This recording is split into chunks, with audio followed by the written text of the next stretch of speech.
Hey everyone, I'm Megyn Kelly. Welcome to the Megyn Kelly Show and Happy New Year. Hope everyone had a great holiday season with your family and your friends, getting some rest and relaxation, ideally, like we did. We were in Montana for the full 2 weeks. You know, the first week we did tape shows of a deep dive into the Idaho quadruple murders. Got a lot of great feedback on our own investigation into the facts that have been unearthed in that investigation and that crime so far. So thank you all for tuning in. And now we're back. I will tell you, we had a wonderful, wonderful Christmas with our kids out in Montana. And we actually brought the dogs as we did last year. And this year we did not give Strud the tranquilizer on the plane, which led to a gas-free trip. It was wonderful. And actually he behaved. So the plane ride was a lot more pleasant for all involved. Unfortunately, once we got out there, though I do studiously avoid leaving anything he can eat anywhere out around him when I don't have eyes on him. He's fast, ladies and gentlemen, he's fast. And one morning, Santa brought Strudwick and Thunder those little bones that you can eat for fresh breath, you know those things?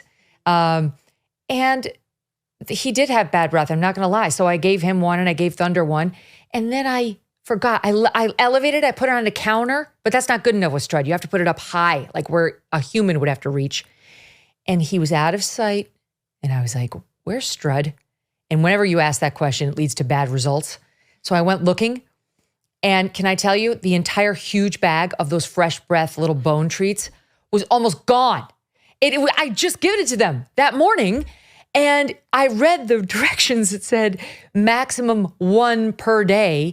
He had eaten 22. So I speed dialed poison control, which, as you know, is button number 1 on my speed dial. And they said to do the thing that I've done many times with Strudwick, which is he had to have a little hydrogen peroxide mixed in with some yogurt, maximum 3 tablespoons a day for a dog over 40 pounds, just FYI. I got the rules down. And then Strud and we had a rather unpleasant 48 hours. But, you know, all things considered, it wasn't so bad. It could have been a lot worse with Strud. I'll tell you one other thing. I got Doug a miniature diesel engine replica for Christmas, you know, for his book, The Mysterious Case of Rudolph Diesel. And Strud tried to eat that too. But, you know, powered by diesel really means something. That was one thing Strud could not destroy. He tried. I'll show you the pictures of the box. He got the box. Other than that, we had a fun costume night, which I will show you some pictures of. We do a theme every year. One year we did Willy Wonka. One year we did Gilligan's Island. One year we did superheroes. I mean, you name it. We did Cobra Kai last year. And this year we did the 10 Commandments. And it was amazing. The 10 Commandments outfits were so fun. And we watch the 10 Commandments every year around Easter. So it's sort of a holiday thing. So it tied into Christmas. And Doug and I, according to Barry Weiss, made some excellent Israelites as Moses and his wife. And you can see the picture here. I said this to Barry Weiss saying, Barry, I never got around to buying that menorah you wanted me to put in the window, but we did do this. So God bless our friends in Israel, my Jewish friends, and Doug and I gave it our best. Okay, this is officially our first show of 2024. It's going to be an extraordinary year for our country. I mean, I truly, I can't get my arms around how big this year is going to be, news-wise. I don't think we've ever had a bigger one. I really don't. This month alone, we're going to be covering the Iowa caucuses, the New Hampshire primary, finally here. There might be a few debates. They're not sanctioned by the RNC, but there might be. Trump's not going to any of these. And we will likely witness the U.S. Supreme Court taking center stage again in a U.S. presidential campaign, in the 2024 presidential campaign in particular, as this question about whether Trump is immune from criminal prosecution goes up to the Supreme Court, along with the question of whether Trump can stay on the ballots. That was the biggest piece of news that broke while we were all on vacay. It's Colorado, and some unelected official in Maine decided Trump doesn't get to play at all in the political process, removing him, or at least issuing rulings that he should be removed from the primary ballots in those 2 states. Those decisions are not going to be enforced until we get a U.S. Supreme Court ruling, and that, mark my words, will reverse this lawlessness. Trump will be on the ballots. This is insane. It's not going to stand. We'll get to a lot of it. Okay, joining me now, no one better to talk about all of this than Ben Shapiro. He's editor emeritus over at the Daily Wire and host of the Ben Shapiro Show.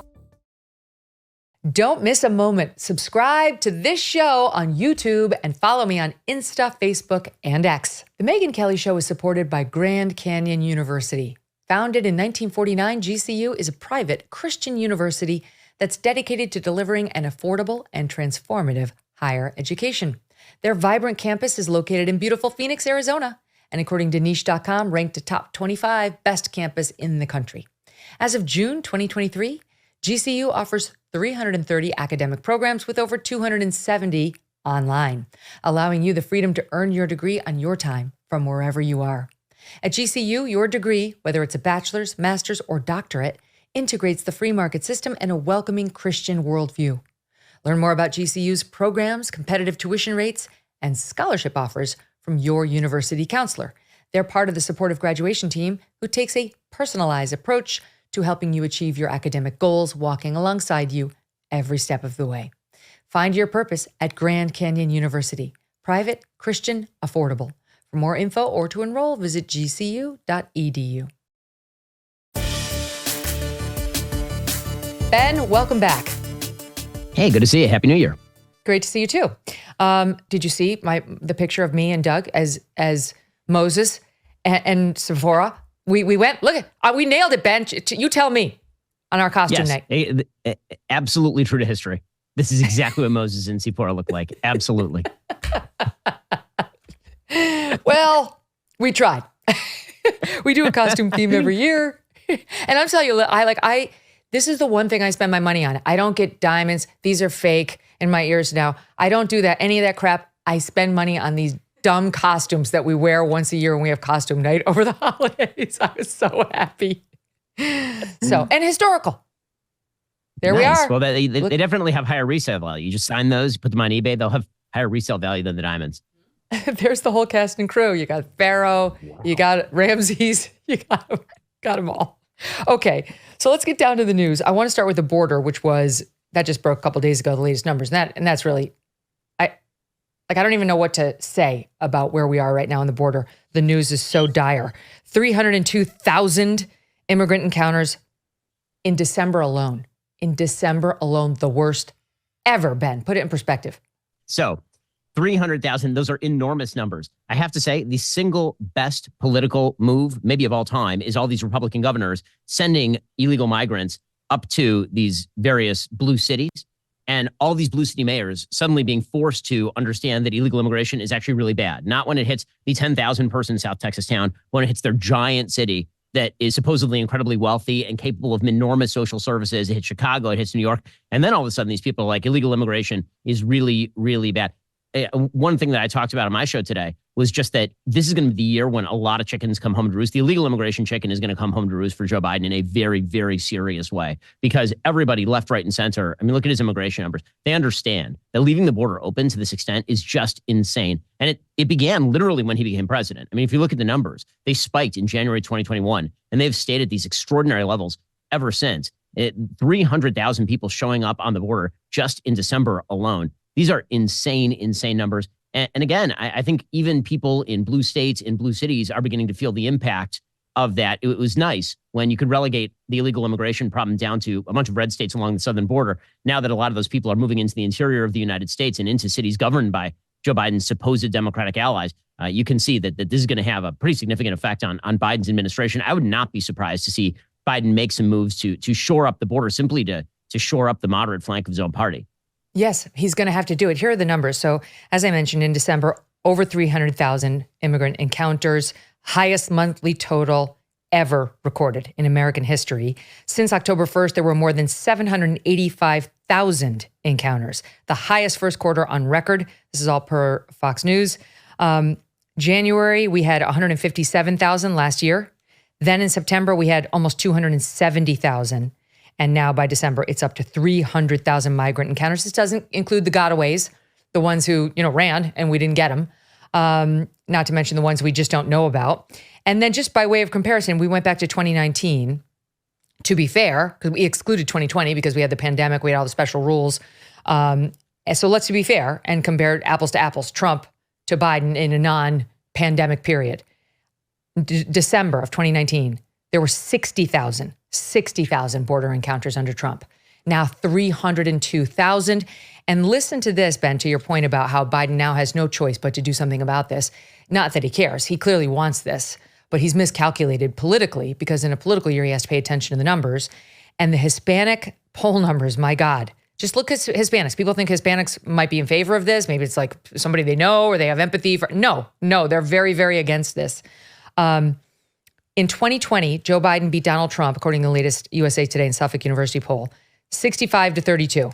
He was beating Donald Trump. So it's almost twice, right? Or is it? It is twice. It's twice what Donald Trump had, 65-32. Today, it's a Donald Trump advantage, 39-34. Hispanics have swung entirely over to the Trump camp. Yes, they care about inflation. They care about all the things that we all care about. But listen to how they feel. This is according to Monmouth earlier in December. How they feel about this issue, immigration.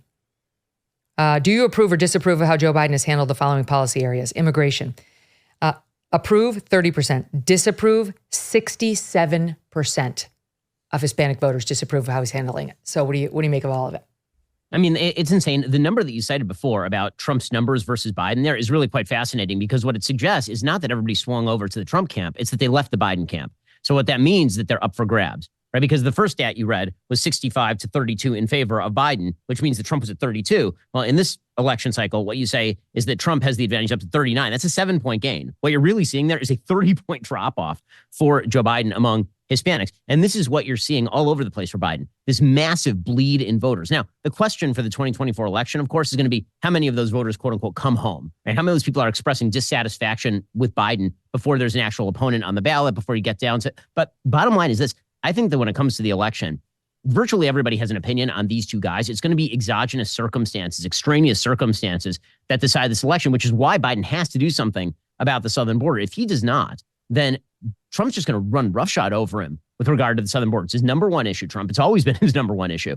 And how better to run against this than to just point at Joe Biden and say, this guy has opened the border up wide. I mean, those stats that you were citing there, Megyn, about where we were in December of 2019, 60,000 illegal immigrants coming across the border in 2019, December, 126,000 single men came across the border in December of this year, of the last year.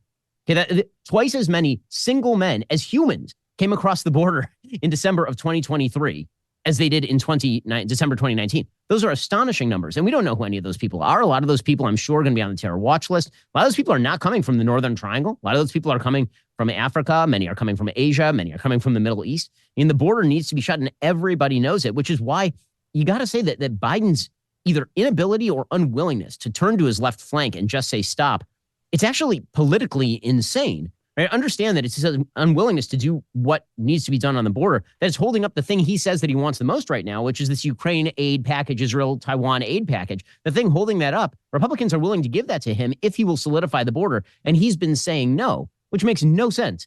He could get all the things, right? He could cave on the border. He could then turn to his left flank and say, listen, guys, I needed to do that because I needed the Ukraine money. And then he could turn to the American people and say, listen, I worked with the Republicans in bipartisan fashion to shut the border and try to neutralize that issue. The fact he hasn't done that is so politically crazy, it boggles the mind.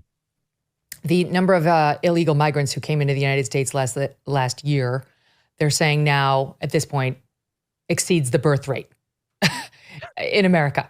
Exceeds the birth. We had more illegals enter than we had actual American babies born.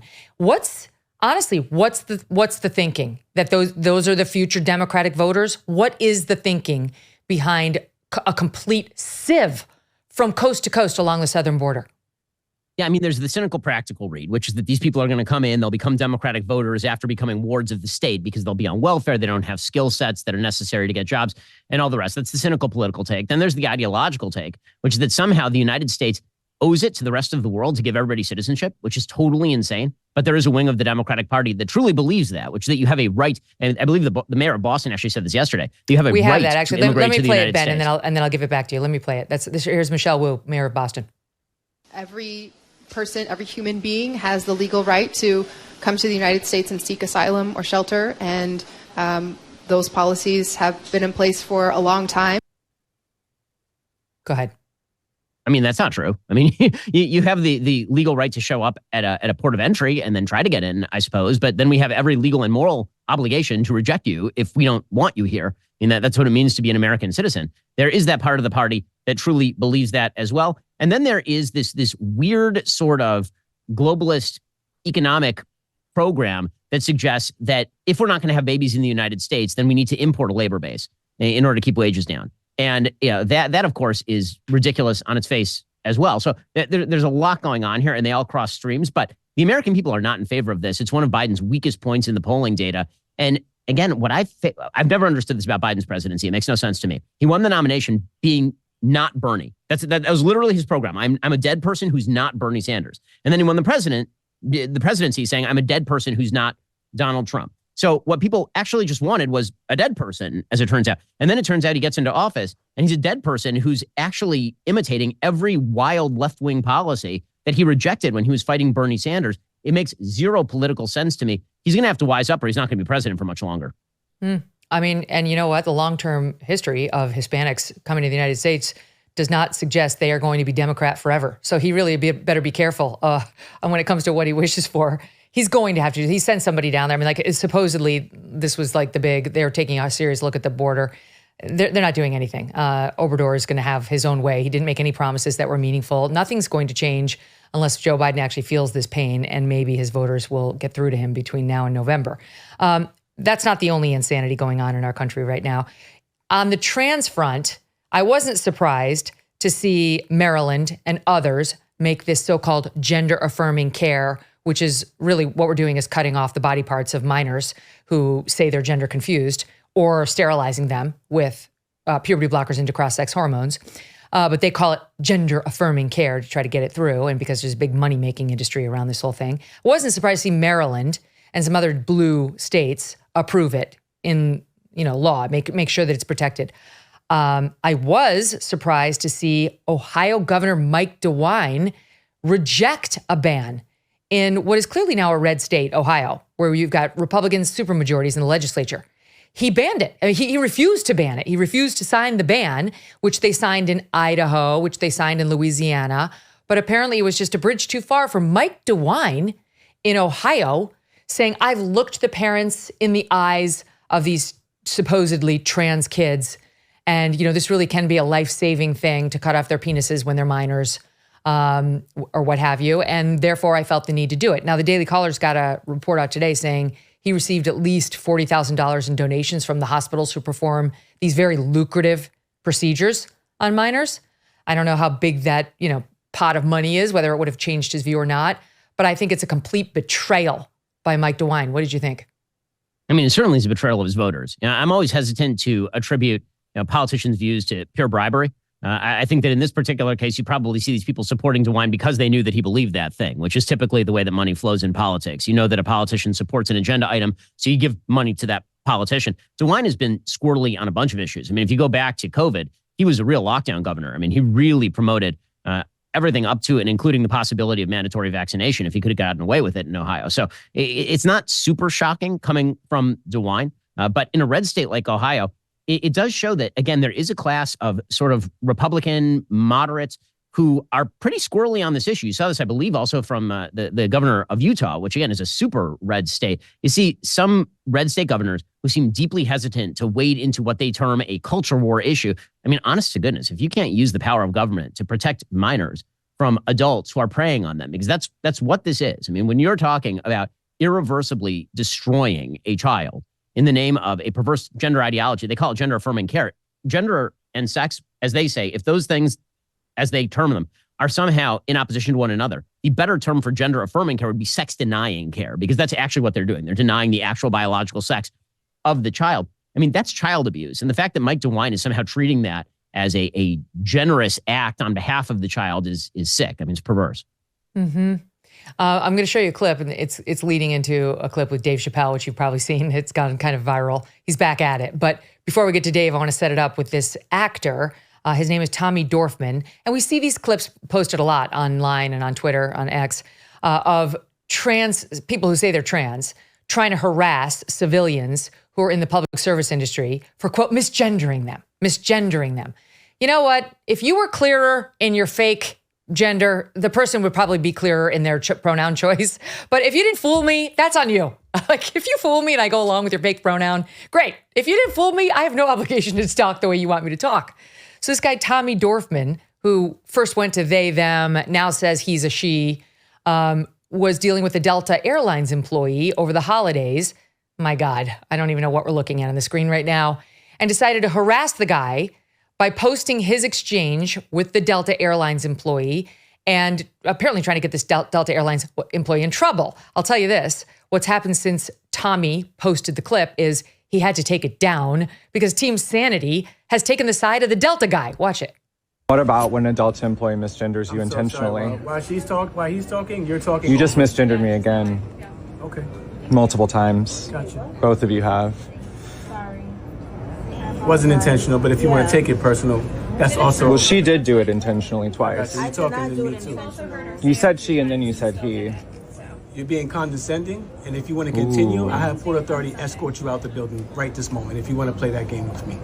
Okay. Would you like to continue 3 days before Christmas? I really don't mind. I'm good. I'll just put this on.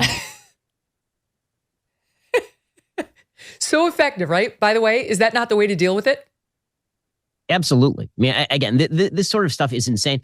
The entire sort of push of the trans movement is that it's somehow not an imposition on the rest of us to be told what we have to say to a certain group of people. And that is totally wild. One of my favorite instances of this over the past couple of weeks, there's some TikTok video that came out of a woman, and she's married to a man, and she is talking in this TikTok video about how she's very insulted by her husband. Why? Well, because she has decided that she's actually gender non-binary, and yet her husband insists on calling himself a straight man.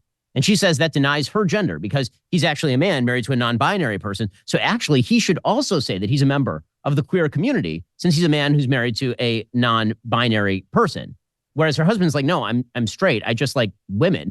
And so, again, this bizarre, crazy idea that you have the ability and right, and should have the legal ability, actually, to compel people to call you what you want to be called is so insane. And the backlash to it is just beginning, honestly. Like it really has only started at this point, especially because there's so many people trying to cram it down. I don't know if you saw, Megyn, this video of Lieutenant Colonel talking about how it is a man who says that he's a woman now, who says that tolerance is the highest value that the military can bring about. That really it's acceptance and tolerance is the core military value that needs to be pursued. I don't know anybody in the military who actually believes that. That's an insane proposition. Oh my God. And it's a no. I mean, I've talked about this piece many times, but pronouns are rohypnol. They need you to go with their preferred pronouns or accuse you of misgendering them because it's all part of the delusion. You have to participate in their delusion. It requires the first step in disillusioning you, that gender is real, that sex is real. And so you go down that path, and it's a very slippery slope, as I've talked about at length now since I sort of decided not to do this. All right, that brings me to Dave Chappelle, who he's been so good on this issue and so fearless right from the get-go. He lands this, the audience, I'm sure you've seen it, but the audience, just wait for it, wait for the end. Listen. When they said cut, this nigga was still Andy Kaufman. So much so that everybody on the crew called him Andy. I didn't know any of that. I just went there to meet him, and when he walked into the room where we were supposed to meet, I screamed, Jim Carrey! And everyone said, no! Call him Andy. In hindsight, how fucking lucky am I that I got to see one of the greatest artists of my time immersed in one of his most challenging processes ever. I'm very lucky to have seen that. But as it was happening, I was very disappointed. Because I wanted to meet Jim Carrey, and I had to pretend this nigga was Andy Kaufman. And he was clearly Jim Carrey. I could look at him and I could see he was Jim Carrey. Anyway, I say all that to say, that's how trans people make me feel.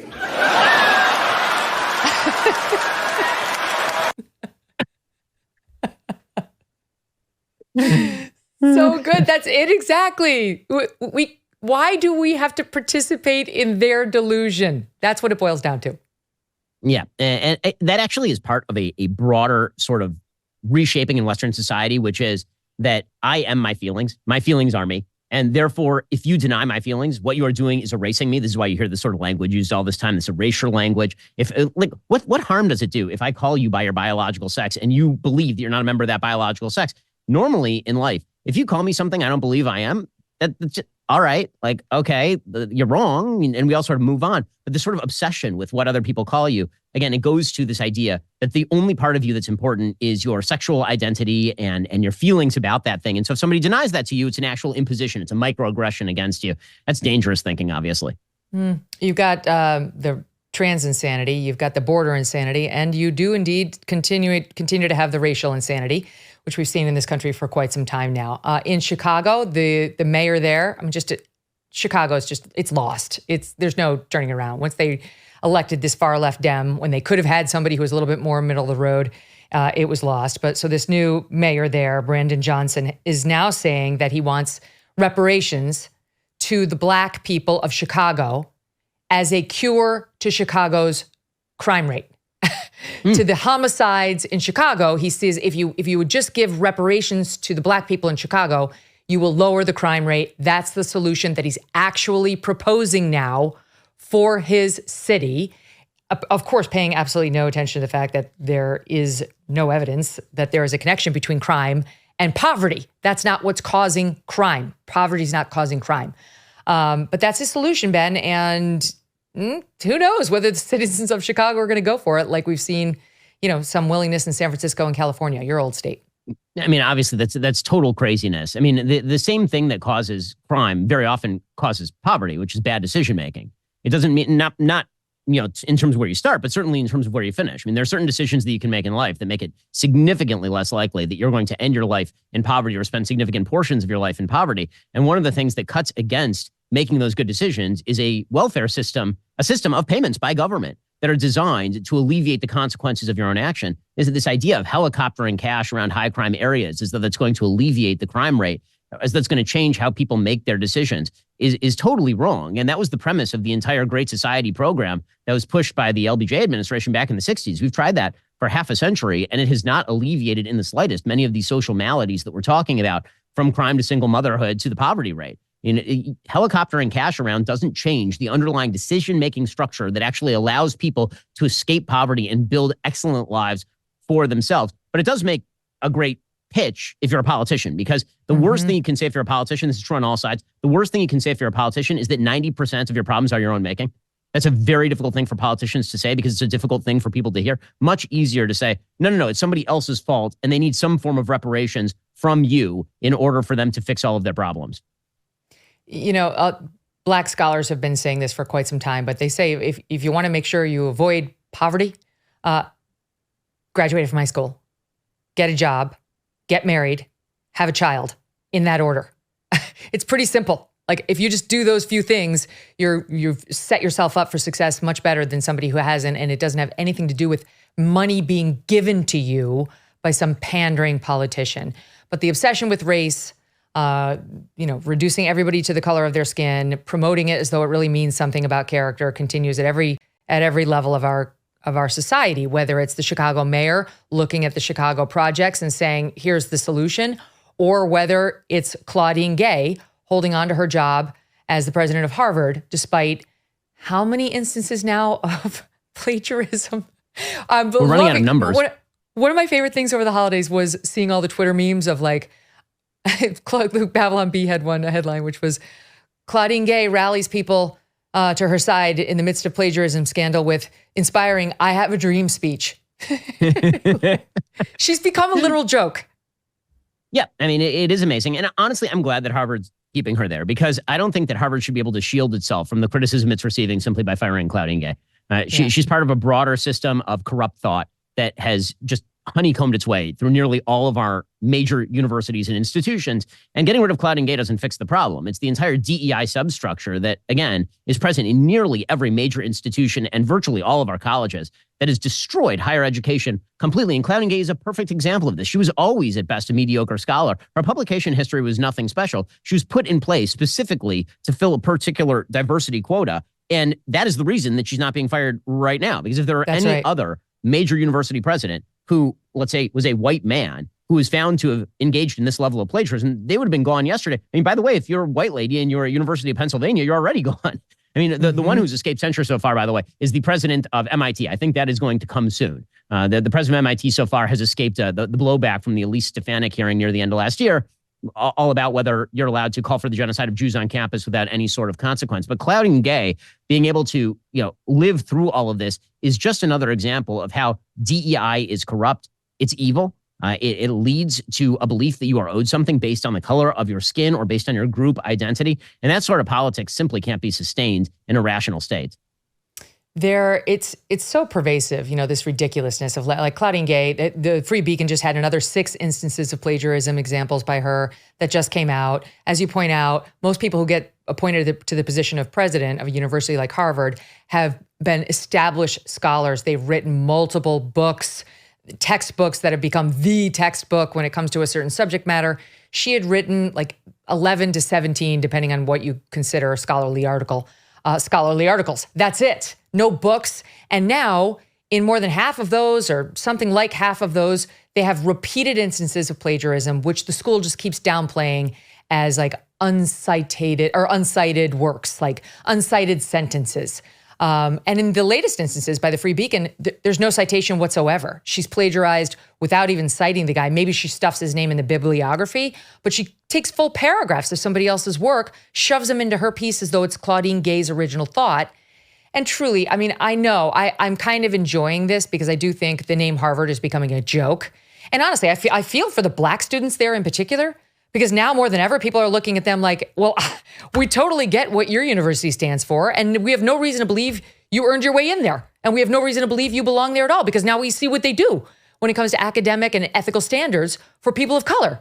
So Harvard, ironically, is humiliating its black students day by day, even though they may or may not have been diversity, admittance or professors, who got accepted based on checking a box. One of the things that's amazing about this is that if you actually look at the history of who Harvard gets rid of, it is pretty astonishing, right? Larry Summers was the president of Harvard when I was at the law school over there, and they got rid of him because he committed the grave sin of suggesting that maybe there weren't enough women in sciences because women didn't actually like going into STEM jobs nearly as much as they liked going into jobs where they weren't working with like machines, where they actually liked working with human beings. They got rid of him over that. Claudine Gay and her and the people she was involved with at the upper levels of administration at Harvard got rid of an excellent black scholar named Roland Fryer over allegations that I believe ended up being debunked of some sort of sexual harassment.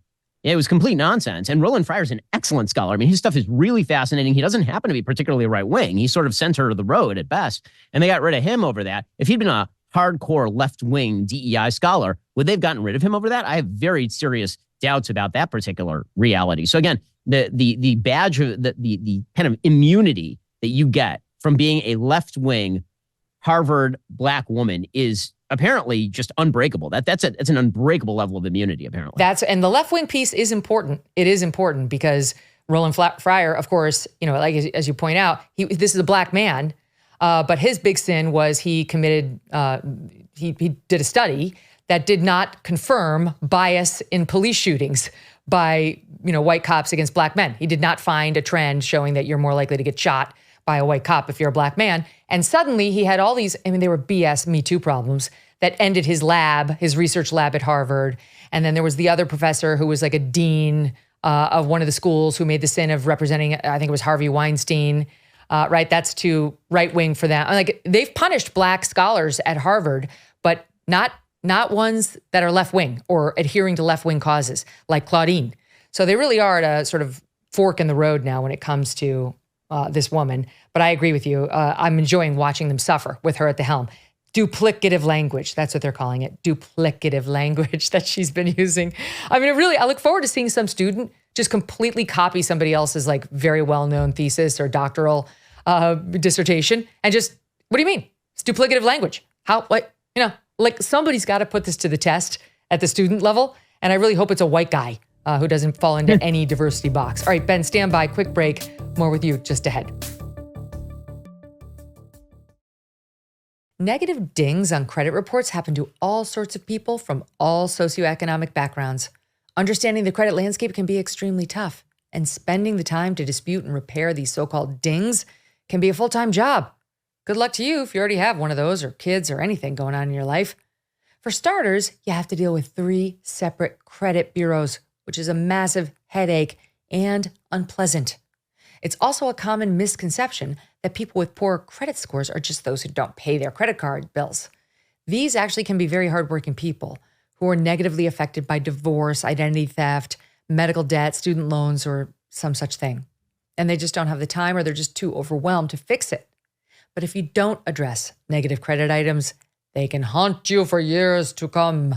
And when it counts the most, like getting a mortgage at a competitive rate. Well, the good news is that our sponsor, Lexington Law, wants to help. Go to lexingtonlaw.com and start today with a free consultation and review. Tell them Megyn sent you at lexingtonlaw.com. Ben, I'm sure you are not wanting to discuss this, so I'll just hit it quickly and we'll move on. But you've been in the news over the past couple of days because you and Tucker have been kind of going back and forth on Israel, who's right, and that kind of thing. And it's gotten a little personal on his end a couple of times, including in an interview he gave to Saagar Enjeti, in which Saagar mentioned you in particular and some of the skirmishes and the disagreements you guys have had on Israel. Here's what Tucker said. There are people on the right who have spent the last 2 months every single day focused on a conflict in a foreign country as our own country becomes dangerously unstable on the brink of financial collapse, with tens of millions of people who shouldn't be here in the country. We don't know their identities or the purpose of their being here. Like stuff that's could destroy the country for real and make it impossible for my kids to live here. They've said nothing about that, and they're focused with laser intensity on foreign conflicts. So they don't care about the country at all. And that's kind of their prerogative, but I do, because I have no choice, because I'm from here, my family's been here hundreds of years, I plan to stay here. Like, I'm shocked by how little they care about the country, and including the person you mentioned. And I can't imagine how someone like that could get an audience of people who claim to care about America, because he doesn't, obviously, right? Right. Your reaction to that? I mean, a bit of an astonishing statement there from Tucker. I would never doubt his love for the country, even though he and I disagree wildly about a number of topics. First of all, he attributes to me a bunch of things that simply are not true. If anybody has listened to my show, which has a few listeners, over the course of the last several months, you'll see that I talk about all the issues that he mentions there, including the border issue, all the time. If you watch my show, he actually attributes to me, I believe in that interview, the view that, for example, the United States has some sort of duty to import Palestinians from Gaza. I've overtly opposed that because it's ridiculous, silly, and would be awful for the United States of America. So he just attributes to me a bunch of views I don't hold and then proceeds to say that I don't care about the country. Yeah, obviously that's silly and that's untrue. I think it's part and parcel of something that Tucker has had a habit of doing recently, which is we disagree, therefore you don't care about the people that I care about. You don't care about the country. As for the notion, by the way, that his people have been here for hundreds of years, all 4 of my grandparents on both sides have been here since the early 1900s. So over a century, my family has been here on both sides of the aisle. I also have no intention of moving. So, I don't know what more there is to say about that other than it's an absurd accusation. It's unfortunate. I certainly don't feel that way about Tucker as much as I disagree with Tucker, as we said, on a wide variety of issues. No, I don't either. He loves America, and so do you. And I know you both very well. So it's unfortunate to see that the kind of skirmish. But to me, whatever, you guys will move past it. What's more interesting about the whole thing, Ben, is we are seeing a very fractured right. I mean, a very fractured right? You've got the America First crowd. You've got the neocons. I never really considered you a neocon. I mean, our friends over at Commentary, John Podhoretz, Noah Rothman, now he's at National Review, open neocons. That's not how I see you. How do you describe yourself, and how do you see like what's happening now within Republican, within conservative circles on like sort of this, it's not as strong as to call it a civil war, but there are real differences that are leading people like Tucker to say, if Trump were to choose Nikki Haley as his vice president, I would actively campaign against the ticket. There would be a complete meltdown on Team MAGA. I mean, honestly, it would be fascinating to see if Tucker actually did that, if Trump did pick Nikki Haley, because that would be de facto campaigning, I would assume, in favor of Joe Biden by that same sort of logic, because presumably one of those two people is going to be president of the United States.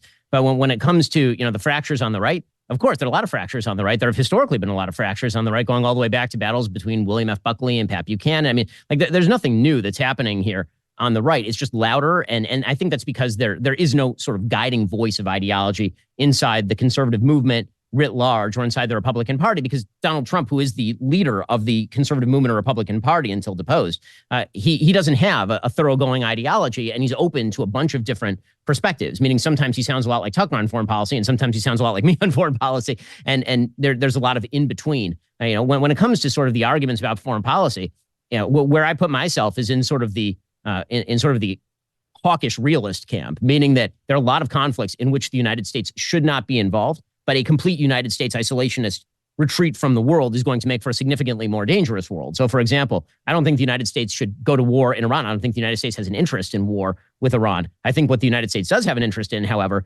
is, for example, destroying the Houthi ability to stop up the shipping in the Red Sea, the Suez Canal, and the Bab el-Mandeb Strait. I mean, those are areas where the United States has a very strong interest in the freedom of the seas, not just because 10% of all world oil goes through that particular area, but also because if you don't actually demonstrate that the United States, through our naval power, is willing to guarantee freedom of the seas, there's a pretty solid shot that China is going to blockade Taiwan and then bottle up the Taiwan Straits, which is going to block up world trade almost entirely, and therefore lead to a massive economic recession, which does impact American citizens. I think that there's a view of foreign policy that basically things that happen far away don't affect Americans. I think that that's wrong. I think that we can have debates over which area particular foreign conflicts fall into. But I think there's a sort of black and white rhetoric that's very often used with regard to arguments in which views are misattributed and accusations are made about policies that people don't even actually hold. And that I find weird.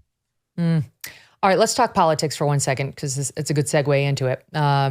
What happened in Maine? What happened in Colorado over the past week to 10 days? I mean, do you agree with my assessment that there is zero chance the U.S. Supreme Court keeps Trump off of the ballots, upholds these decisions that he ought to be removed because he engaged in a, quote, insurrection? The Supreme Court's obviously going to strike it down, but the whole purpose of Democrats pushing this thing up to the Supreme Court level, which is what was going to happen the minute the Colorado Supreme Court did what it did, the whole purpose here is to delegitimize the Supreme Court. I think folks have to understand this has almost nothing to do with the ability of these states to boot Trump from the ballot. The goal here is to continue to undermine the credibility and faith in the Supreme Court, therefore to allow, if Joe Biden got a second term, the packing of the Supreme Court or the attempt to depose certain justices or the impeachment of members of the Supreme Court. You saw Jamie Raskin over the weekend do this with regard to Clarence Thomas, suggesting that Thomas should recuse himself in the Colorado or Maine cases, despite the fact that, again, Clarence Thomas is not involved in the election of 2024. The idea is that because Ginny Thomas is pro-Trump and because Ginny Thomas, Clarence's wife, was a believer that the election was stolen, this means that Thomas can't sound off on whether or not the law allows for the simple booting of candidates for no criminal offense whatsoever. Again, the fact that the Colorado Supreme Court did what it did is totally insane. The Supreme Court's going to strike it down, but I just don't think it's really about whether Trump makes the ballot or not. This is the thing that scares me about the 2024 election. I think that the stage is set, that no matter how this election goes, things are going to get hideous right after the election. Can you imagine, Megyn, any situation in which people go quietly if Trump wins? I mean, it's just not going to happen. I mean, it's going to be totally insane because they've set it up that Trump is a fascist who is going to actively threaten democracy if allowed to be president again. And so you will get large-scale riots. Similarly, if Trump loses the election to Biden, if he's the nominee and he loses the election to Biden, Trump is going to say the same thing this time that he said last time, and with actually significantly more credibility, right? He's going to say the election was stolen from me. And one of the ways the election will have been stolen from him is in the militarization of law enforcement against him, 4 separate criminal trials in 4 separate jurisdictions, all of which are either specious or strained. And all of it directed at kicking him off the ballot in particular areas, or in having him lose the election via the use of, for example, the Department of Justice. He's going to have a lot of credibility in saying that sort of stuff. And so if Biden wins, there's going to be a feeling on the other side that the election was illegitimate. I mean, this is setting up rifts in our society that are almost impossible to bridge, specifically because we spent 50 years destroying all the intermediate institutions of society that used to bridge the gaps, right? It used to be that even if you disagreed with the guy next to you about who to vote for in the election, you went to the same church. But if the church no longer exists, now you just hate that guy because he's next door, you don't even know him. And he's going to vote for the guy who's going to destroy the country. I don't think the U.S. Supreme Court will do anything to delegitimize itself in this whole thing. I think we're likely to get possibly a 9-0, a 7-2 ruling in Trump's favor, and they'll find some ground other than saying he did not commit an insurrection. They'll say something about the 14th Amendment. The language doesn't apply to a president. There are other ways for them to come together and avoid getting, they remember what Bush v. Gore did to them, not to the country, but to them, the U.S. Supreme Court. I just don't think they're going to take the bait. They're way too smart for Jamie Raskin. That's my prediction. We'll see whether it holds. Okay, let's talk a little bit about the GOP primary such as it is. Trump is completely dominant going into, here we are a couple weeks out from Iowa and New Hampshire, and then Super Tuesday in March will be here before we know it. DeSantis now basically tied with Nikki Haley, which is not good news for DeSantis. She's been edging up, though they're both so far behind Trump, it's kind of not even worth mentioning. Big article in the New York Times or a couple days ago from one of his top campaign aides saying that DeSantis, that they're basically in the keep the patient comfortable stage of his campaign, which is just a devastating line. It's kind of mean. It may be true. So what do you make of where DeSantis is, where Haley is, and where Trump is? Yeah, I mean, basically, there is only one route for this primary process to continue beyond South Carolina. And that's, at this point, for DeSantis to pull off some sort of upset win in Iowa, Haley to finish second, Haley to win New Hampshire. She goes down to South Carolina. It's her home state. She wins the state somehow, and now it's sort of an open ballgame for Trump to lose all three of the first primaries. I think if Trump wins Iowa, he's very likely to then run the table. I think he's likely to win New Hampshire based on that momentum, and then win South Carolina based on that momentum. There are a bunch of problems inside the sort of opposition to Trump, but the biggest one is that Trump is very popular inside the Republican Party, period. I mean, it's very strange. You have almost the opposite situation with the Democratic Party. So among the base, the Democratic Party really does not like Joe Biden, but the elite understand that he has to be the guy because if it's anybody else, it's a mess. On the other side of the aisle, the elite in the Republican Party are like, man, I really wish it weren't Trump, but the base really, really likes Trump. And that's, I feel bad for DeSantis to that extent because, in terms of governance, he's much more conservative, just as a person who governs, than Donald Trump was. He's a person who knows actually how to govern, I think, better than Trump did based on knowing where the levers of power are. If the primary were held in my home state, which is Florida, today I would vote for DeSantis. But the love for Trump inside the Republican Party remains. It's not going anywhere. It's jogged every time he's unjustly persecuted by the DOJ and all the rest. And so he's in sort of a no-win situation. And meanwhile, he's being threatened on his flank by Nikki Haley. Many of Nikki Haley's people are exactly the sort of old school establishment Republicans who would love Nikki Haley above DeSantis, right? Even if it were a Haley-DeSantis race, they would like Haley more than DeSantis. And so they're backing Haley, but that's splitting whatever possibility of support there is in an anti-Trump move. I mean, what people I think in the Nikki Haley camp are sort of missing, the people who are promoting the idea that she's the real rival to Trump as opposed to somebody like DeSantis, is that if DeSantis drops out of the race, a lot of his support's going to go to Trump. The number two, that's right. If Nikki drops out of the race, her support probably goes to DeSantis. If DeSantis drops out of the race, I'd say at least half his support probably spills over to Trump. So ironically, Nikki actually needs Ron in the race in order to guarantee her a shot at, say, New Hampshire and South Carolina. If he drops out before that, Trump's going to consolidate that base of support. And I think that Trump probably finishes her off in South Carolina is sort of the math here. There was one outlier poll that showed her within a few points of Trump in New Hampshire. The poll is given, I think, a C+ rating by Real Clear Politics. It's not really respected. But there was one showing her a little close to Trump. All of this sort of she's going to win New Hampshire stuff kind of requires on Chris Christie jumping out of the race and giving her, they presume, again, his 10%, because that's all Democrats. And she's sort of the closest thing in the Republican field that they might find acceptable. She's a little bit more moderate on some social issues. He was one of the first to attack her when she had her slavery gaffe over the holidays, which was just absurd. She was asked by, yes, it was obviously a Democrat plant, what caused the Civil War? And she didn't fucking say slavery. I mean, it's just stupid. It was, I don't know why she did it, whatever. It was a dumbass answer. She sounded terrible. But I did think it was interesting Christie was one of the first to pounce on it. Didn't suggest to me he's getting ready to jump out and suggest his 10% go to her. Well, first of all, the forces of gravity prevent him from jumping anywhere. But beyond that, Chris Christie is not a person who should be in this race at all. He exists apparently only to commit political murder-suicides, right? He did it in 2016 against Marco Rubio. Rubio had a bunch of momentum coming off Iowa and going into New Hampshire. And then, of course, there's that debate where Christie basically shellacked him, but blew himself up at the same time. And so both of them end up being casualties of war in that particular race. And then you see the same thing happening now. There's no reason for Christie to be in this race. I mean, if he really opposes Trump that strongly, he should get out and he should endorse Haley because she's the only one who has a shot in New Hampshire. Once again, politics is a hell of a drug. And there's so many politicians who believe they've been sort of a God-given tap on the shoulder that they are going to be president. And guys, spoiler alert, virtually all of you are not going to be. And that's particularly true of Chris Christie, who about this time 3 weeks from now is going to be getting Trump coffee again. Yeah, he's ripping on her. He's ripping on Haley for, among other things, saying nice things about Trump in his first term. Chris Christie gave Trump an A on his first term when asked to rate it before he decided he was the answer to the GOP's problems in this race. So it's like, whatever. Chris Christie has zero chance. He's trying to rebuild the reputation that he ruined himself with Republican voters. This is not the way, my friend. Ben Shapiro, such a pleasure as always. Thanks for coming on. Great to see you. All right. So check him out over on the Daily Wire, or you can subscribe to him on YouTube and get Ben's take on all the day's news, which I listen to as well. And like Debbie Murphy, Canadian Debbie, I've gotten to the point where I can listen to Ben on 2.0. I like taking my podcast at 2.0 because then you can get through a bunch of them. Even Ben, who talks so fast, you can adjust yourself to getting the Ben Shapiro podcast in 2.0, and I highly recommend taking it at an eddy speed. We're going to be right back with those two IRS whistleblowers. A lot happened with Hunter Biden over the past couple of weeks, and a lot is about to happen to Hunter Biden and their thoughts on this critical moment that happened when they testified before closed doors on whether there is direct evidence linking Joe to hit those crimes. Stand by.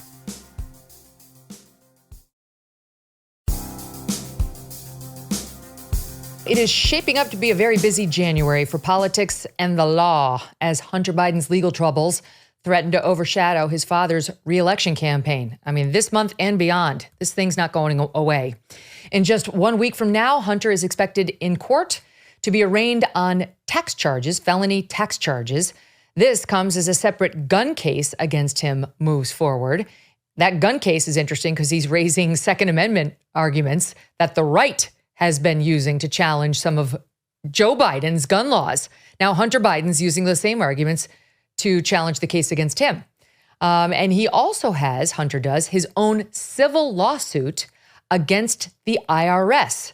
That relates in part to my next guests. They're actually at the center of this whole story. Last year, they came forward to allege sweeping political interference in the Hunter Biden tax case that had initially resulted in a sweetheart plea deal for the first son. And that plea deal would have gone through, giving him total immunity on everything other than these misdemeanor BS charges, had it not been for that smart judge who started paying attention to what was being put before her after these whistleblowers came forward.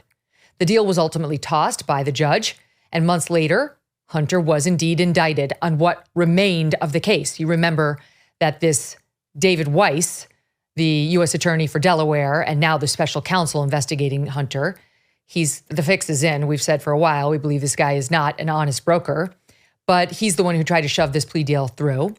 And he ultimately was forced to do what he should have done, which is indict Hunter on the remaining charges after he let the statute of limitations run on the most serious ones, the ones that would have linked Hunter and his nefarious overseas dealings potentially to Joe. So the whistleblowers have been raising the red flag about all of this. They have been smeared repeatedly. I just went back for kicks just to see what the Hunter team was calling the whistleblowers as they came forward to say, hey, there are real charges against this guy, and they've been either slow-rolled or allowed to expire by a complicit DOJ that's covering up for the Bidens. And in response to this, they were called disgruntled, biased, an axe to grind, aggrieved. I could go on. Well, David Weiss, who is, again, very sympathetic to the Bidens, appears to agree that the whistleblowers had their facts all along. Otherwise, he couldn't have charged these felonies. Joining me now, the IRS whistleblowers, who gave us their first joint interview back in July. Gary Shapley, an IRS supervisory agent, and Joseph Ziegler, an IRS special agent. Guys, welcome back to the show. Thanks, Megyn, for having us. Yeah, thank you so much for having us. So much has happened since you came on. I mean, so much has happened, right? Like the number one thing being David Weiss was indeed forced to indict several felony cases or counts against Hunter for the very things you guys said he did and were called aggrieved and biased and disgruntled for saying were legit crimes that ought to be charged. So let me ask you first for your reaction. I mean, do you feel vindicated? Gary, I'll start with you.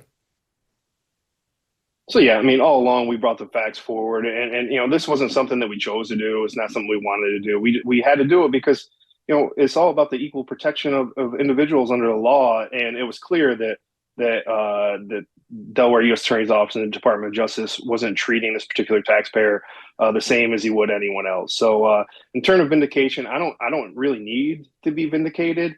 I'm fine. I'm gonna be fine because I'm doing what I know is right.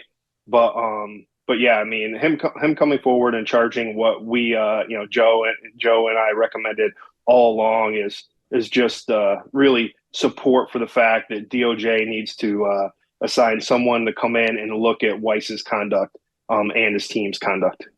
Joseph, when you saw that plea deal fall apart because that judge went through it with a fine-tooth comb and realized, though it had not been appropriately fronted to her, that they were trying to give him this sweetheart deal that would have gotten him off on everything, not just what was explicitly reflected.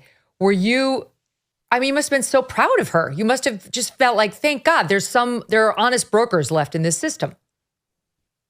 Yeah, I felt at that point listened to. And after I reviewed that plea agreement and the statement of facts, I kind of understood that they were misrepresenting stuff to the court. And it was very apparent in that statement of facts that they put forward. And the crazy thing for me is that if that would have been pushed forward, we wouldn't be sitting where we're at right now with a felony indictment for tax charges. We wouldn't be sitting here right now, him awaiting these charges.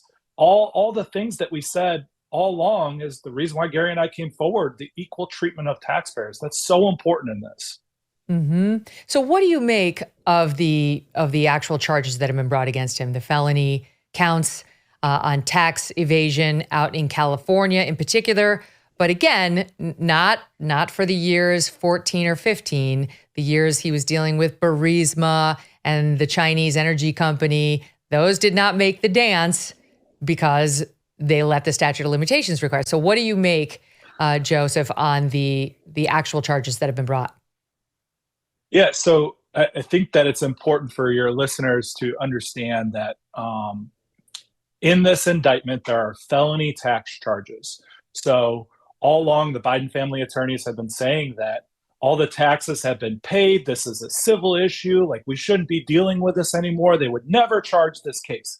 But if you look at count 6 and 7 in the indictment, it's the tax evasion, and false return charges. And those actually allege that Hunter willfully filed a false tax return and claimed deductions that he wasn't allowed to. And that would come up with an amount of tax due and owing or additional taxes that he's owed that is not paid to the IRS. And any of those things are we would hold everyone else accountable under the law, and it's equal treatment under the law. That's exactly what his lawyer says is not happening. Abby Lowell, Gary, saying any average citizen would not have had to pay, and would not be charged with these felonies.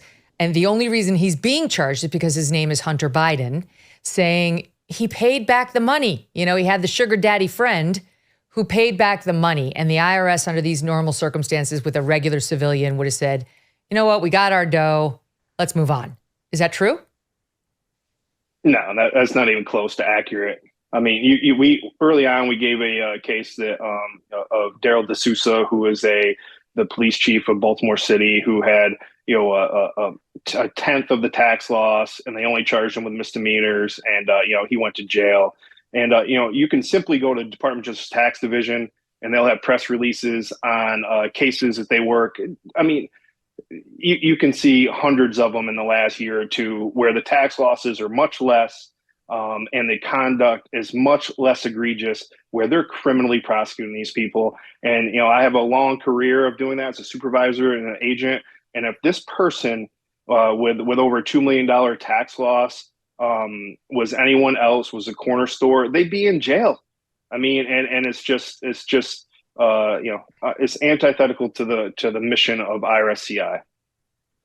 All right, I've got to get into something. This is a little in the weeds, but it's important. And my audience is up to speed because we've been following it closely here on the show. One of the key allegations that you made, and in particular you, Gary, you were the person running herd on this at the IRS. And Joseph's like one of the most respected investigators within the IRS. Apparently, you guys are like special forces of the IRS working together on this. But one of the allegations you made when you first came forward was that you talked to David Weiss, the U.S. attorney who was investigating this whole thing, before he was made special counsel, after you came out saying, hello, we need something, need some more authority here, was that you had a meeting with David Weiss when you were pushing for him to indict this case. And you were going to need to indict it in California and in Washington, D.C., where the most serious charges were, not just in Delaware, where Weiss obviously had authority because he was the U.S. attorney for Delaware. And you documented in your notes a meeting in which you said that David Weiss admitted to you, I don't have the authority. I don't have the authority to bring the charges myself in California and D.C. DOJ hasn't given me that. And I've explained to the audience, we've talked about this many times, that happens often. The U.S. attorney for Delaware would not have the authority to go charge something in California normally, but they may be investigating a case in which crimes from their defendant have occurred there. So it's very simple. They go to DOJ Central and they ask for a permission slip and they get it. And then they work with the U.S. attorney out in California or wherever to bring the case. Happens all the time. But you alleged that David Weiss admitted to you he had not been given that authority because you were like, let's bring the charges in California. Why isn't it happening? And he denied it. He denied your charge. And so did Merrick Garland. They basically came out without using the word liar and called you one, saying, you're wrong. He had full authority all along to do whatever he wanted. And I'm going to play those sound bites, and I want the audience to understand as they listen to them, David Weiss, once he got under oath in front of Congress behind closed doors, admitted Gary was right. All right, so these statements are not true that I'm about to play for you, but they were said by Merrick Garland repeatedly, and I could do David Weiss's too, but they were in paper. Here he is, first of all, after you came forward in June. This is Merrick Garland saying, the DOJ did not block Weiss from prosecuting anywhere. Here it is, SOT 18.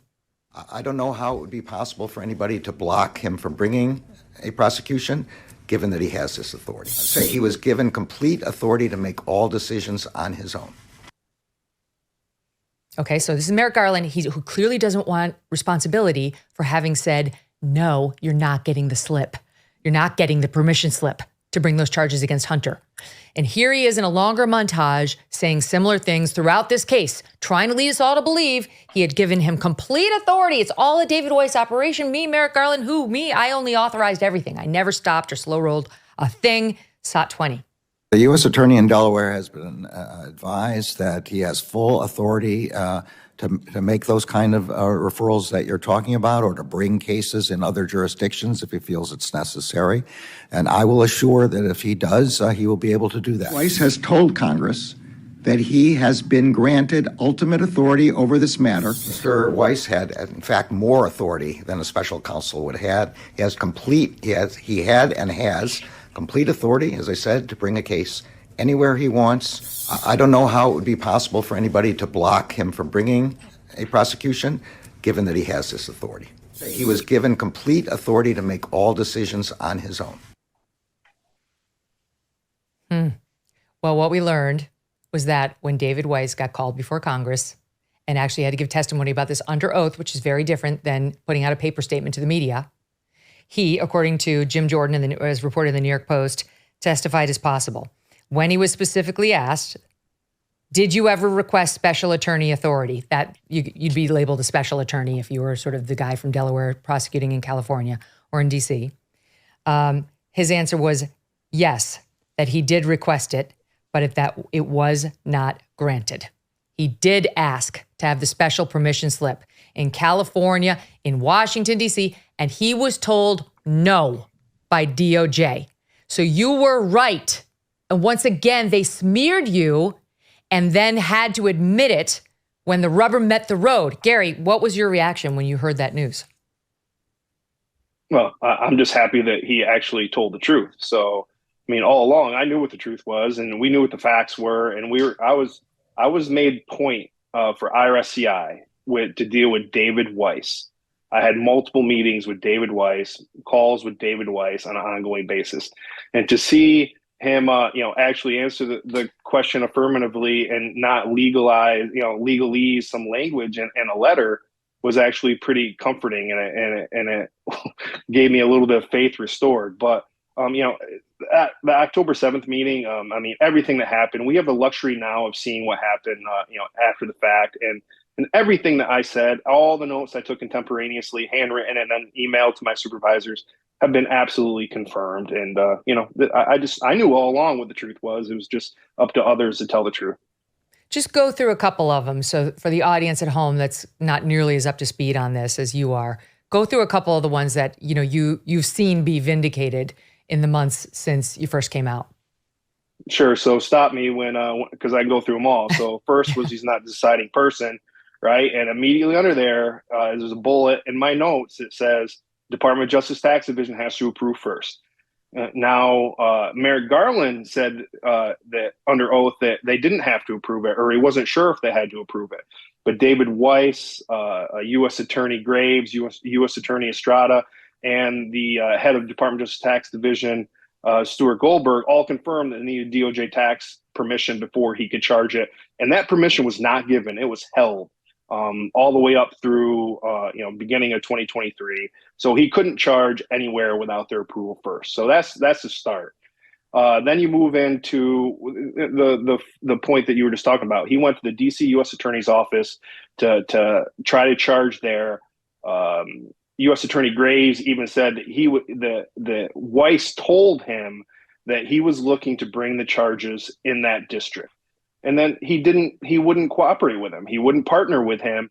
And, Weiss's June 30th letter says, I don't have authority outside of Delaware.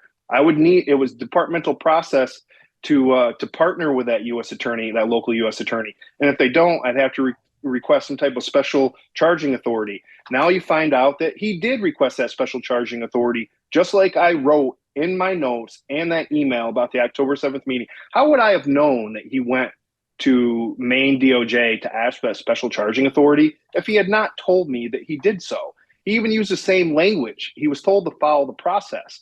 And that's in lies the political influence here, is that they knew that process led them through two U.S. attorney, Biden appointed United States attorneys. So, the same thing happened when it went to California. I don't know why in March of 2023, they brought it to D.C. and he decided not to partner, and then he's requesting all this stuff from Maine DOJ and getting denied that request, told to follow the process. It took them 6 months to bring it to California. The facts didn't change. We already had all that evidence. They know that. We know that. The facts and the law didn't change. But, it's interesting to see the timing of that. When did they bring it out and present it to Central District of California and Los Angeles? The same week that the President Biden appointed United States Attorney Martin Estrada was confirmed by Congress and began his time there. So, we could just. So, in other words, just to put a fine point on it for the audience, you're saying once Biden got his guy in there, then they were like, sure, you can go ask, sure. See if they want to cooperate. But why do you wait 6 months when the facts and laws don't change, right? Like, why do you wait? Is it just an amazing coincidence that they wait until that exact week? I just find that they were worried that he was going to get a yes under the previous guy. They did not want him getting a yes. Okay, so and if you look at what Estrada said, he actually said that he didn't have the resources to assist. The Los Angeles U.S. Attorney's Office is one of the largest in the country, and he went with, I didn't have the resources to assist, when there was already two prosecutors assigned to the case and two Department of Justice Tax Division attorneys who were sauces in the Central District of California. They're special United States attorneys there.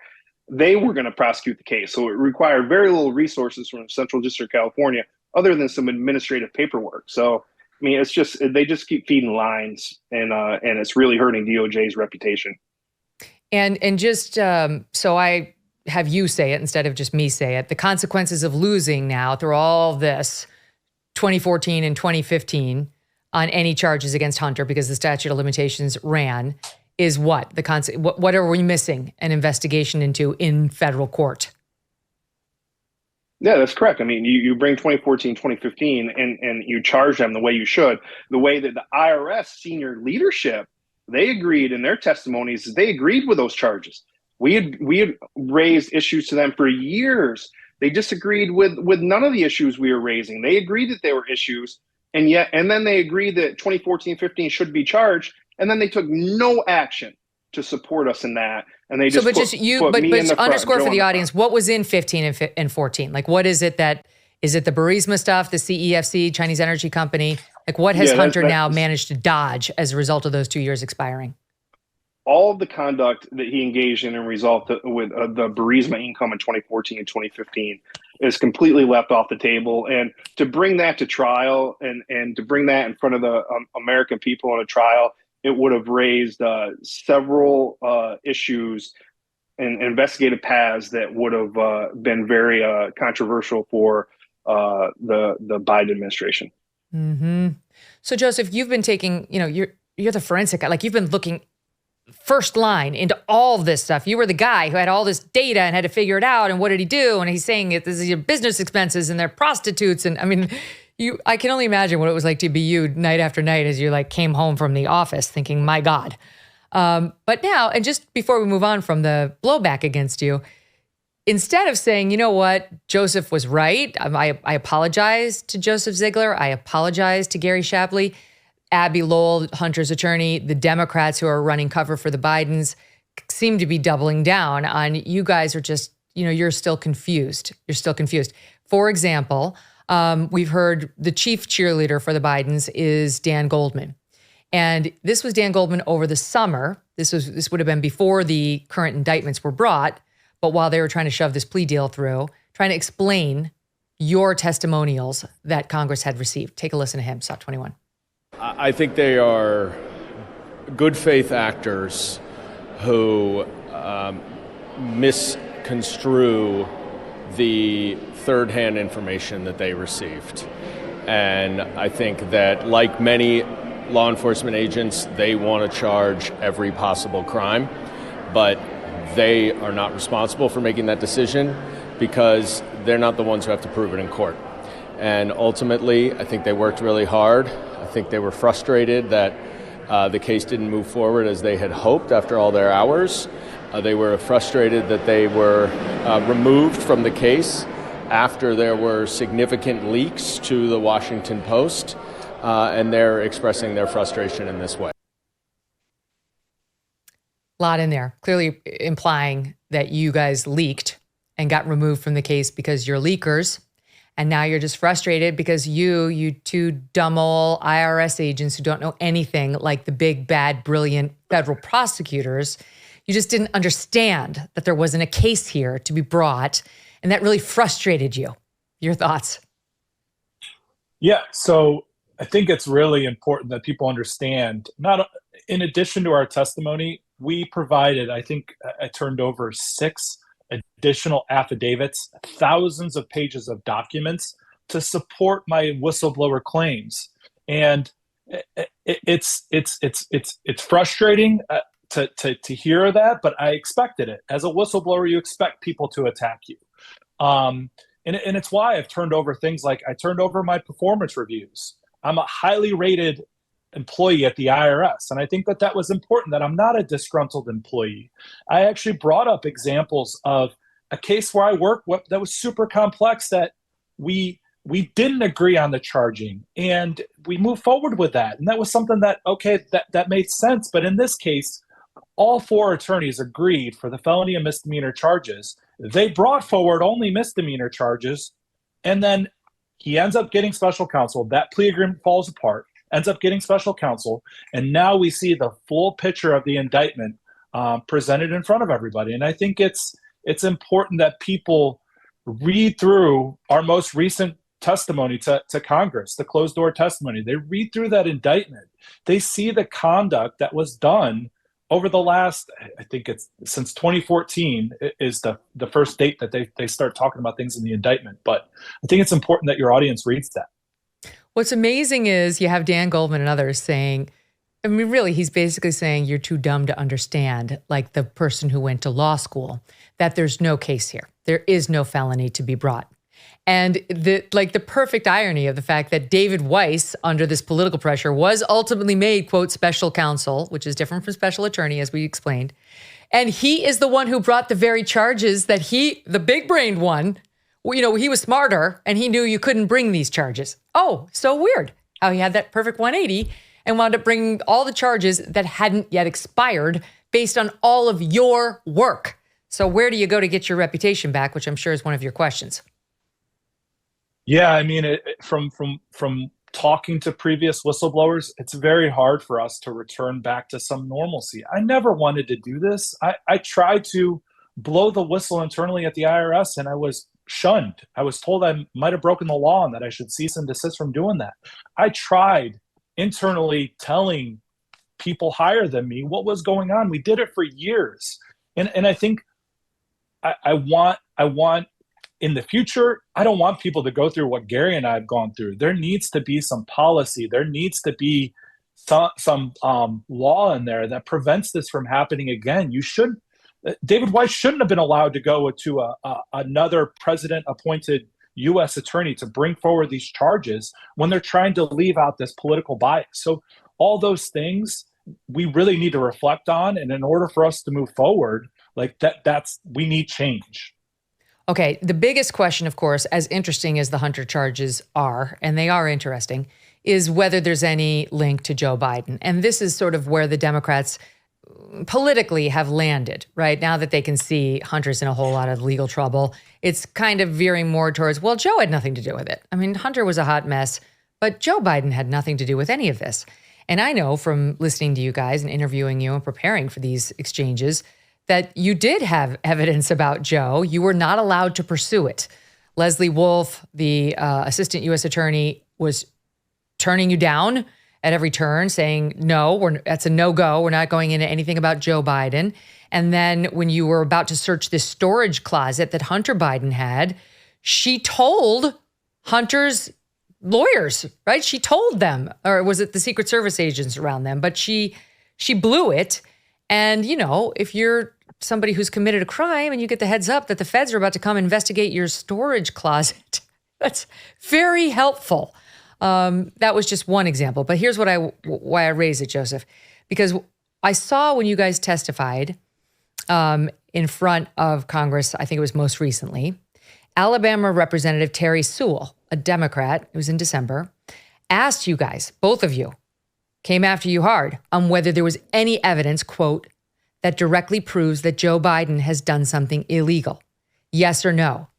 Gary, you responded, there is evidence. Sewell, is it yes or no? You, yes. Just suddenly Sewell's like, never mind, I'm going to go to the other guy. So Sewell goes to you, Joseph, and says, please show me the direct evidence that actually proves Joe Biden did something unlawful, illegal. And then you did in what just is such an impressive TikTok of what you knew, including Exhibit 11. Hunter Biden states in his email that his original agreement, this is when Sewell cuts you off, but you get back in and you answer the question, ticking off a couple of things. Do you have it in your head here, or do you need the exhibit in front of you to walk us through a couple of the examples tying Joe? No, I have it in my head. So, I mean, there's a lot of information. So big picture. At the end of the day, this is about access to a family, an administration, the Biden family, and it's access for individuals in foreign countries, and it's the enrichment of that family. So it's enrichment of Hunter Biden, enrichment of various family members of the Biden family. So doing these things for these other people, access the administration in return for money. And that's, I think, the biggest, that's at the end of the day what this was. And then IRS comes in because you didn't pay taxes on that money. You earned these millions of dollars of income and you didn't pay the taxes on that money. But the links to what I was trying to get across in that statement was you have that email August 2nd, 2017 that says introductions alone at a rate of $10 million per year for a total of $30 million. And this is why it's so lucrative to me and my family. Okay. So that's August 2nd, 2017. A couple days prior to that, you have the email or the WhatsApp message to where he says, I'm sitting here with my dad. We're ready to make a deal. And that was with CEFC Chairman Ye and the director of CEFC. Then you go back 2 more months prior to that, in the Sinohawk deal that they were trying to set up, you have 10% held by H for the big guy. So now you have the Sinohawk deal with CEFC that falls through, indicates that you have some form of ownership for the big guy, which we know to be Joe Biden. And you have that deal end up going through under a different name called Hudson West 3. And now you even move forward from that, and you have repayments of loans from James Biden, who is receiving money from this CEFC entity, in the form of repayments of loans to Joe Biden. So look at the timing of all of that. And I think it's, now you take it one step further. Well, what did we do with it? We didn't do anything with it because we weren't allowed to follow leads that led to Joe Biden. We weren't allowed to follow those normal investigative processes. And I think that is the most disheartening and discouraging thing looking back on everything. And that's why Congress needs to step in and do it. And they are doing it. A quick question before I give it to Gary. If all those things that you just mentioned, August of 2017, July of 2017, Trump was in the White House. Joe Biden was no longer vice president. And so is there an argument that this was illegal if, access to a former vice president is not nearly the same as a sitting vice president? Understanding, of course, the man would go on to become president. Yeah, let's go to March of 2017, which was listed in the indictment. You had a $3 million payment that comes from State Energy HK, which we know is an entity linked with CEFC. That money from CEFC or from State Energy HK comes in 2 months after Joe Biden's out of office. And I think that it's important for people to understand the timing of that this is paid after. And I believe it was in Anthony Bobulinski's interview memo that he says that was paid after on purpose. They wanted to wait until he was out of office. So now you add in all that information related to CEFC. And I think that paints a pretty clear picture. It's very chilling, Gary. When you watch all this play out with charges actually brought against Hunter, but it does seem like Joe Biden is fairly protected at this point, at least in the criminal investigations. There's the House impeachment inquiry, which is going forward, but we all know that's not really going anywhere because the Dems control the Senate. So even if he's impeached, he's not going to be found guilty. What do you want to see happen in this process when it comes to Joe Biden?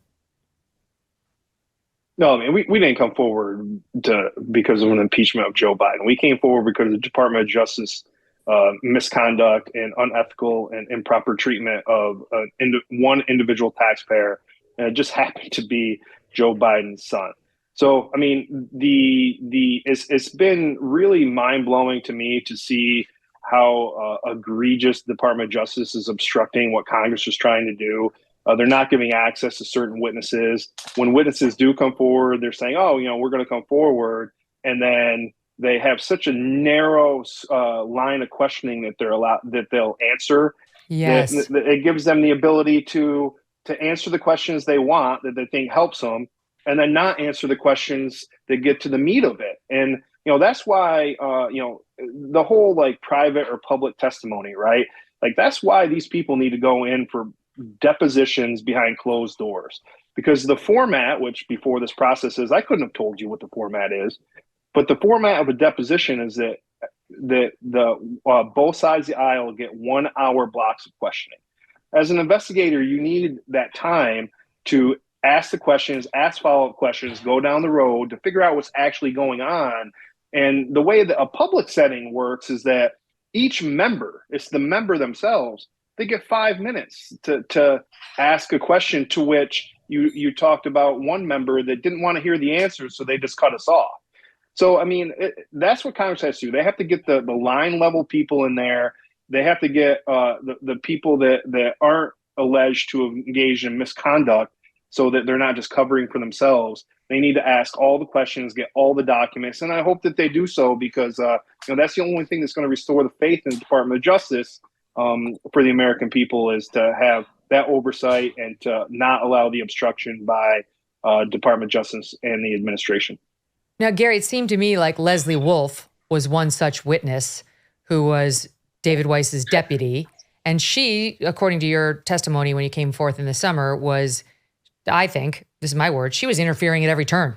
This was the woman who was like, no, it's a no on Joe Biden and it's a no on Hunter Biden's adult children inquiries. And everybody should know that they're coming down to search your storage locker. I mean, so she went in there to give testimony, and this is in mid-December. She spoke to House investigators. And from what I read, she just kept saying that over and over and over. She just kept saying 79 times that she was not authorized by the Justice Department to answer questions about the case, over and over and over. Was she heavy-handed in the investigation when you were running it? Yeah, I mean, there were four main prosecutors. She was definitely the front of that, and of course, David Weiss was the one, calling the ultimate shots at the end of the day. But it just goes. This is how not allowing the witnesses to actually answer these questions. I mean, if you go back to an FBI witness that came in and he testified on Monday, and on a Sunday he got a letter from the Department of Justice and FBI saying that he shouldn't be answering questions about X, Y, and Z, and that he was allowed to answer one line of questioning, and that was that before the day of action on December 8th of 2020, the Secret Service and the Biden transition team were tipped off about that day of action the night before, which it appears to have negatively impacted the witnesses who we were able to interview. But I mean, that just goes to show, like, the FBI witness, he can answer a lot more questions. But they scare him into it, or they don't allow him to go into it. And then it appears to be part of the strategy, right? Like, we need a special counsel to investigate Weiss and the team, and that includes us. Feel free to investigate us. We didn't do anything wrong. We don't need Weiss to be given special counsel, right? They needed it because that clip you played of Merrick Garland says, oh, well, he actually has more authority than special counsel. Well, then did you demote him when you gave him special counsel authority? I'm not really sure, but it's a shifting stories on and on. It changes here. You have representatives saying that we're just frustrated. Well, what are we now when these prosecutors come in and actually charge what we recommended? I'm not frustrated. I'm energized, and I'm focused now on trying to create fixes to the issues to which we brought up. And unfortunately, there's going to be a lot that has to happen here at IRS criminal investigation to ensure that this type of thing doesn't happen again. Yeah, my God, you're so right. We needed a special counsel to investigate the U.S. attorney, who's now special counsel, David Weiss. Stand by. There's more to get to. Gary and Joseph, stay with us. And I want to tell you that you can help support them at defendwhistlblowers.com. These are not rich guys. They took quite a risk coming forward. Defendwhistlblowers.com. Check it out. More just ahead. And actually, we're going to come back with a bit of breaking news.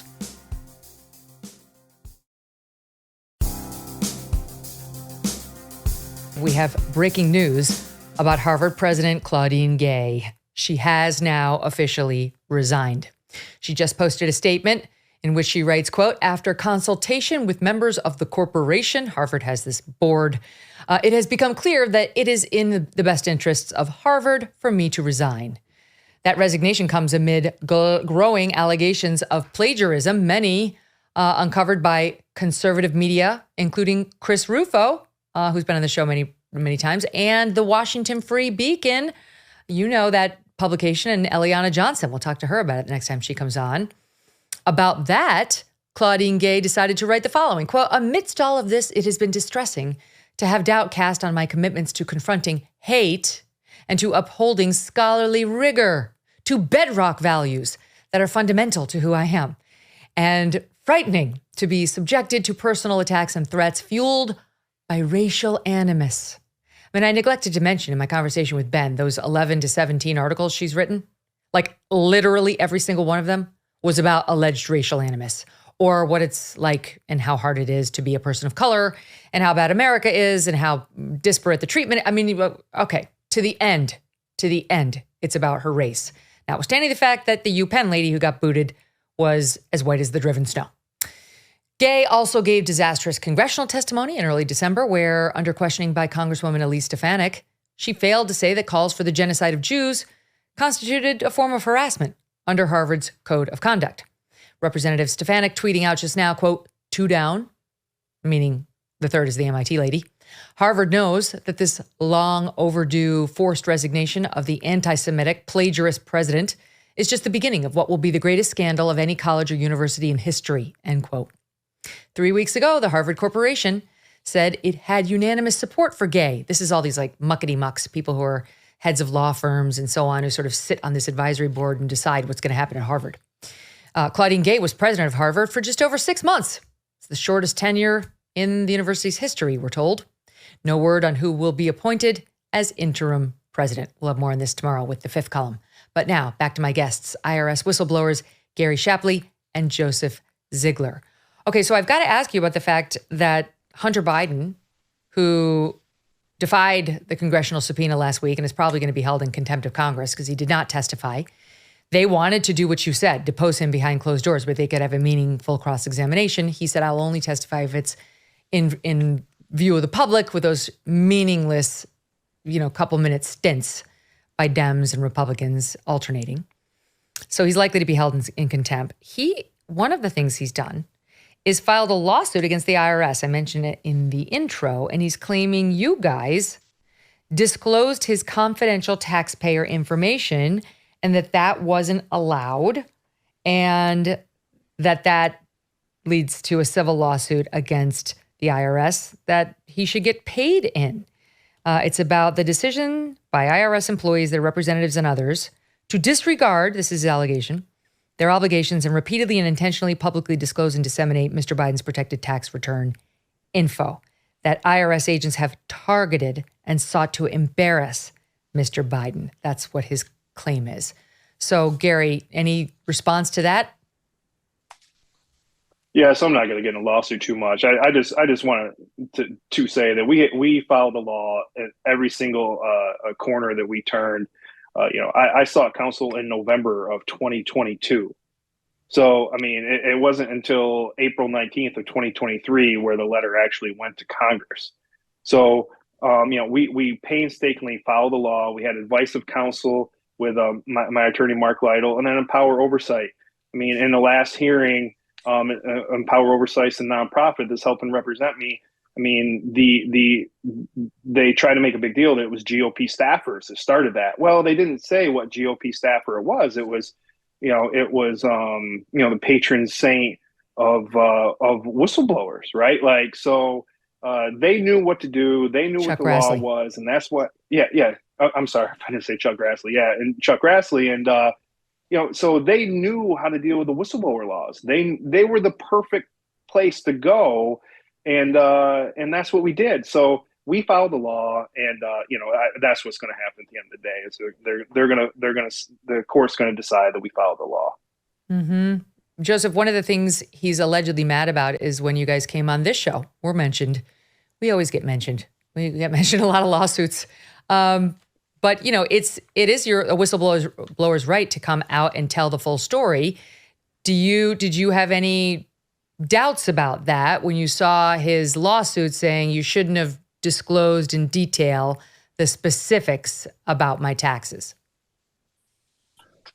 Yeah, so I'm a former public information officer for IRSCI, so I would be the law enforcement face to the media. And I mean, I went through extensive training for that. And a lot of that is, if it's in the public record, you are allowed to go out there and talk about it. So that's, I think, very important. And it states it in our policy that if it's out there in the public record, you're allowed to go out there and talk about it. And I think their move to the lawsuit was to silence us. And I think that it was important that for Gary and I that, hey, we're bringing these whistleblower claims. This is much bigger than just Hunter Biden. This is about Department of Justice. This is about the inequitable treatment of taxpayers. And it's about time that change happens. And it happens to be that this person is Hunter Biden. So I think that is super important for people to understand.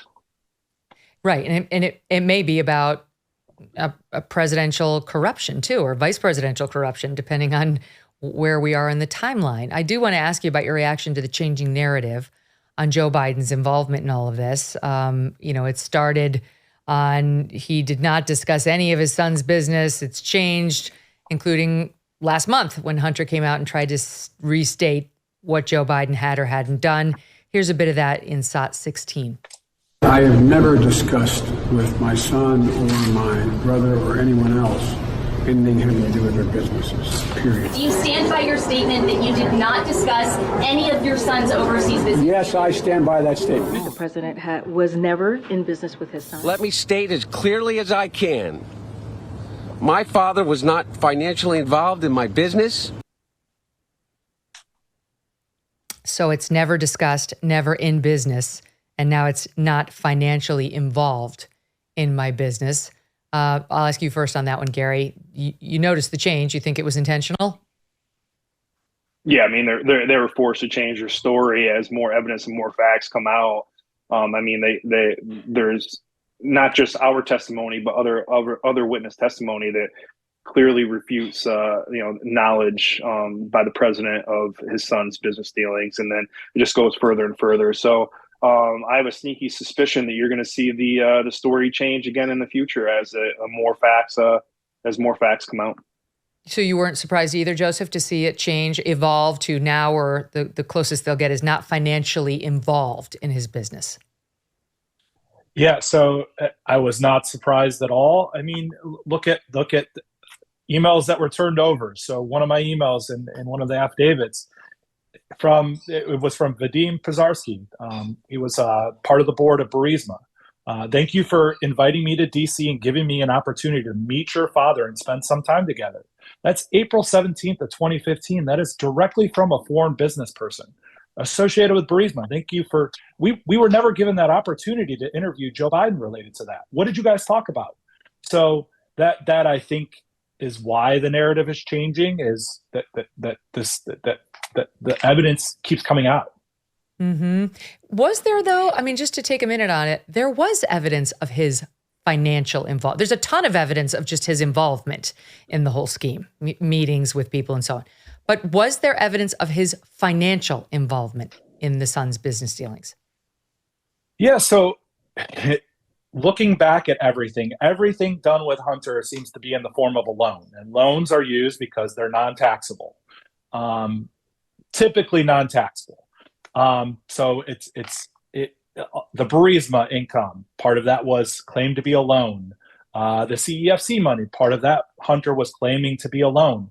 The money, the $4.9 million coming in from Kevin Morris, they're saying it's a loan. And then you have, now that you've had the committee that's brought forward the money coming from James Biden to Joe Biden, that was return from a loan.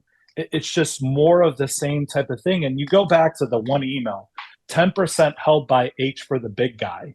When someone's holding equity for someone else, that is a taxable event to both parties.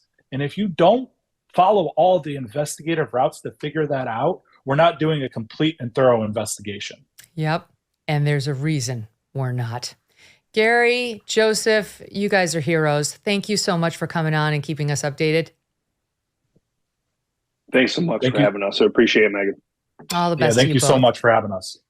And we'll be back tomorrow with a full rundown on everything, including Claudine with the fifth column. See you then.